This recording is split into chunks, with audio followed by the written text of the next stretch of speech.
Halo kawan, apa kabar? Semoga kalian dalam keadaan baik. Kali ini kita akan membahas alur film Extreme Job. Film dibuka dengan memperlihatkan kita, adegan sekelompok orang yang sedang berjudi. Tak lama kemudian, datang seorang agen wanita melalui jendela di sana. Aksi dia pun ketahuan oleh salah satu penjahat. Ternyata, agen tersebut tidak datang sendirian, melainkan bersama rekan-rekan timnya, dengan tujuan untuk menyergap para penjahat, namun ketika hendak ditangkap, si pecandu ini malah meloncat keluar jendela. Bos serta agen lainnya mengikuti penjahat tersebut, aksi kejar-kejaran pun terjadi. Ketika si pecandu ini berniat untuk mencuri mobil ibu-ibu, tapi aksi tersebut gagal, karena ibu tersebut berhasil melawan balik. Setelah saling kejar-kejaran, akhirnya si pecandu ini tertabrak bis, dan tabrakan antar mobil pun terjadi. Misi penangkapan pun gagal total. Setelah gagal melakukan misi tersebut, mereka pun kemudian dipanggil, dan dimarahi oleh atasan mereka. Di sini atasan mereka mengatakan kepada Kapten Go, Pak Direktur pun membandingkan kinerja Kapten Go dengan anak buahnya yang lain. Kapten sudah menjadi detektif selama bertahun-tahun, tapi tidak ada kemajuan. Hal ini tentu membuat Kapten Go merasa kecewa. Selain itu, kegagalan ini pun menyebabkan mereka akhirnya saling bertengkar satu sama lain. Di lobi kantor, Kapten Go tidak sengaja bertemu dengan Choi, yang mana sebenarnya Choi ini adalah mantan bawahannya Kapten Go. Sekarang, ia udah berpangkat tinggi. Setelah kejadian tersebut, Kapten Go kemudian makan bareng sama rekannya. Di sini, mereka kemudian membicarakan pengedar narkoba kelas kakap, yang sedang berkeliaran di Korea. Pengedar tersebut bernama Lee Mo-bae. Di sini, Choi pun kemudian meminta satu permintaan kepada Kapten Go, yaitu untuk menangkap Lee. Singkat cerita, akhirnya perburuan pun dimulai. Penyamaran dilakukan oleh anak buah Kapten Go. Dengan menyamar sebagai wartawan, ia kemudian berkeliaran di sekitaran markas para pengedar. Namun sayangnya hal tersebut tidaklah membuahkan hasil sama sekali, hingga akhirnya, mereka putus asa dan makan ayam di restoran seberang. Siang, sore, dan malam mereka lalui tanpa adanya hasil sama sekali, sampai-sampai pertengkaran pun terjadi di antara mereka. Ketika lagi berantem, tiba-tiba sosok Lee muncul. Mereka pun terkejut, dan langsung memperhatikan penjahat itu. Setelah dilakukan analisa mendalam, akhirnya mereka memutuskan untuk bekerja di restoran ayam tersebut, dengan alasan tempatnya yang tidak berada jauh dengan markas para pengedar narkoba. Tapi sayangnya, ternyata restoran ayam ini ingin tutup, karena tak ada pengunjung yang datang. Singkat cerita, setelah momen tersebut, Kapten Go kemudian pulang. Ketika sampai di rumah, kita bisa melihat istri Kapten Go, yang marah-marah, karena merasa suaminya tidak pernah serius dalam bekerja.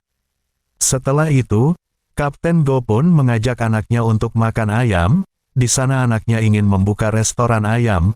Karena alasan inilah, Kapten Go kemudian memutuskan untuk membeli restoran tersebut. Keesokan harinya, seluruh tim mulai menggali informasi terkait para penjahat. Langkah-langkah detektif pun kemudian dilakukan. Tapi sayangnya tiap kali mereka sedang bekerja, pelanggan justru selalu datang.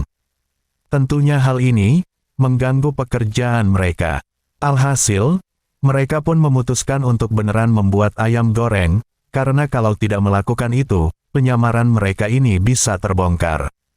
Kemudian, Kapten Go menyuruh anak buahnya untuk membuat ayam goreng. Setelah selesai masak, satu persatu ayam pun kemudian dicoba. Hingga akhirnya, diputuskan satu ayam goreng yang terbaik, yaitu ayam goreng buatannya Detektif Ma. Tak lama kemudian, pelanggan pertama datang, dengan resep ayam yang telah diciptakan sebelumnya, dicampur dengan bumbu buatan Detektif Ma sendiri. Ayam goreng pun akhirnya dibuat. Pelanggan kemudian mencoba ayam goreng itu. Ternyata ayam goreng itu sangat enak. Dengan seketika, restoran mereka pun jadi terkenal dan sangat laris. Dengan terpaksa, Kapten Go dan rekan-rekannya sejenak harus beralih profesi jadi pelayan ayam goreng, dan melayani para pelanggan yang terlihat luar biasa banyak. Pada malam harinya, ketika Kapten Go pulang, istrinya ini dibuat terkejut, karena ia dibelikan sebuah tas merek terkenal yang sangat mahal, dengan berisikan banyak uang di dalamnya. Keesokan harinya, restoran ayam tiba-tiba didatangi oleh TV nasional, karena ayam goreng tersebut sangat terkenal. Di sini, Kapten Go bersama timnya ditawari untuk tampil di sebuah acara TV. Namun, ajakan ini ditolak mentah-mentah oleh Kapten Go, karena tidak mau penyamarannya terbongkar. Pada malam harinya, Yunho yang sedang mengintai, tak sengaja melihat sosok Lee, yang jadi incarannya selama ini. Ia pun langsung memberikan pesan radio kepada para rekannya, namun sayangnya radio tersebut tidak ada jawaban, karena pelanggan restoran ayam sangat penuh. Alhasil, Yunho pun mengejar rombongan tersebut sendirian. Sayangnya pengejaran tersebut tidak membuahkan hasil sama sekali, karena Yunho kehilangan jejak. Alhasil ketika Yunho pulang ke restoran, ia pun langsung marah-marah ke rekan-rekannya. Esok harinya, mereka pun memutuskan untuk menaikkan harga ayam mereka, dengan niat agar pelanggan tidak pada datang, tapi ternyata, restoran mereka malah makin ramai. Terpaksa Kapten Go dan timnya pun harus melayani para pelanggan. Singkat cerita, pada malam harinya, mereka pun ternyata dipesan oleh para pengedar narkoba yang ada di rumah seberang, dan tentu ini menjadi kesempatan emas bagi Kapten Go dan timnya untuk bisa mencari tahu lebih dalam tentang siapa penjahat ini. Tak lama kemudian, pesanan pun jadi dan lalu diantar, namun ketika sampai tempatnya, ternyata para pengedar tersebut telah pindah tempat dan hanya menyisakan satu ibu-ibu saja. Mengetahui hal ini, tentu Kapten Go dan para rekan timnya pun merasa kecewa dan putus asa. Pada malam harinya, Kapten Go bersama istrinya pun sedikit berbincang, dan istri Kapten Go meminta kepada suaminya untuk keluar dari kepolisian, karena melihat dirinya yang tidak ada perkembangan sama sekali. Setelah sedikit berunding, Kapten Go kemudian menangis terseduh-seduh, karena merasa dirinya ini tidak berguna sama sekali. Kemudian, Kapten Go menceritakan rencana pensiunnya kepada teman-teman timnya. Tentu hal ini membuat mereka merasa sedih dan kecewa, namun tak lama kemudian, tiba-tiba datang seorang pengusaha. Ternyata orang ini adalah utusannya Lee. Sebelumnya, pengusaha ini ingin membuka puluhan cabang restoran di tempat-tempat lainnya. Pada awalnya, Kapten Go dan timnya menolak tawaran ini, tetapi ketika melihat uang sekoper, tentu mereka pun langsung menyetujui tawaran tersebut. Alhasil, restoran Kapten Go kemudian kembali dibuka dengan berbagai puluhan cabang lainnya. Namun, ternyata pembukaan cabang ini hanya semata untuk dijadikan tempat pengedaran narkoba. Hal ini tidak diketahui oleh Kapten Go sama sekali. Di tempat lain, Lee pun makin meluaskan target narkobanya. Rekan lamanya, kali ini ia datang ke sebuah tempat bersama asisten wanitanya yang cukup lincah berkelahi. Berpindah ke tempat lain, kita diperlihatkan salah satu keadaan di restoran cabang Kapten Go. Di sini, pelanggan mereka merasa keanehan, karena ayam yang dipesannya tidak datang-datang. Ketika dicek, ternyata si koki gendut ini lagi males-malesan. Alhasil, keributan antara dua pegawai ini terjadi, yang menyebabkan semua orang di sana ketakutan, lalu kabur, tanpa disangka. Kejadian ini pun ternyata langsung menjadi viral. Hal ini, tentu menjadikan restoran Kapten Go menjadi tercoreng. Dengan seketika, Kapten Go dan timnya pun langsung menyelidiki kasus ini, dan ketika dilihat-lihat, ternyata ada sebuah kejanggalan, yaitu makanan mereka selalu dipesan dalam jumlah banyak, namun anehnya ketika makanan sampai, makanan tersebut langsung dibuang. Singkat cerita, mereka pun langsung menelusuri apa yang sebenarnya terjadi. Kapten Go kemudian mengikuti salah satu kurir makanan. Ketika melihat salah satu pembelinya ternyata merupakan pecandu narkoba, dari sini dapat diambil kesimpulan bahwa ternyata restoran mereka telah dijadikan samaran untuk pengedaran barang-barang terlarang. Di tempat lain, Detektif Ma sedang mengawasi pegawai mereka yang terlihat malas-malasan. Di sini para pegawai membicarakan mengenai narkoba dan pengendaranya menggunakan bahasa Cina. Ternyata, Detektif Ma bisa bahasa Cina. Dengan seketika para pegawai pun terkejut. Alhasil, pertengkaran mereka pun terjadi dengan Detektif Ma. yang berakhir dengan Detektif Ma yang tumbang. Ketika tumbang, identitas Detektif Ma ini akhirnya terungkap.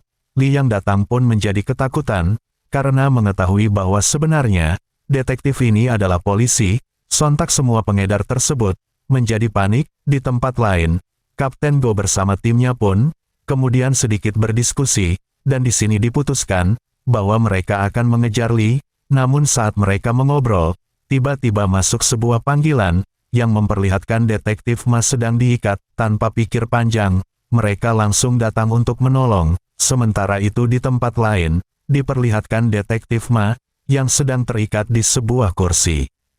Namun, Detektif Ma akhirnya bisa lepas dari ikatan tersebut, dan langsung hajar semua musuh-musuh di sana, hingga tumbang. Setelah selesai bertarung, Detektif Ma nggak sengaja melihat truk narkoba yang akan berangkat. Tanpa pikir panjang, detektif itu pun langsung naik ke truk tersebut, hingga akhirnya ia pun tiba di sebuah pelabuhan, yang mana pelabuhan tersebut kemudian dijadikan tempat transaksi para pengedar besar Korea. Namun, dengan ide brilian yang dimilikinya, ia pun kemudian membunyikan suara sirine polisi dari HP-nya. Hal ini lantas membuat para pengedar tersebut seperti teradu domba. Dan mereka langsung berkelahi antar geng. Tak lama ketika mereka tawuran, lalu datanglah Kapten Go bersama rekan-rekan timnya. Setelah melaporkan kejadian yang terjadi ke grup polisi, Kapten Go dan timnya pun langsung ikutan berkelahi dengan anak-anak geng ini. Melihat suasana yang memburuk, Lee pun memutuskan untuk kabur dari sana. Namun tentunya hal ini tidak dibiarkan begitu saja oleh Kapten Go. Ia pun lalu mengejar Lee, hingga akhirnya penjahat Lee dan Kapten Go menaiki sebuah kapal, dan mereka melakukan pertarungan hebat. Kemudian Kapten Go yang memiliki julukan zombie, ternyata ia sulit mati, karena udah dipukul berkali-kali. Kapten Go ini akhirnya menumbangkan Lee, karena kakinya digigit oleh Kapten Go. Setelah berjuang dengan keras, polisi dan ambulans pun kemudian datang, dan para pengedar akhirnya bisa tertangkap. Kemudian, dilihatin Kapten Go dan timnya yang naik pangkat, sekaligus mendapat gelar kehormatan, karena usahanya yang begitu hebat, dan film pun selesai. So kawan, gimana ceritanya? Pasti seru kan? Itulah cerita dari film Extreme Job. Sampai bertemu di video selanjutnya. Bye-bye.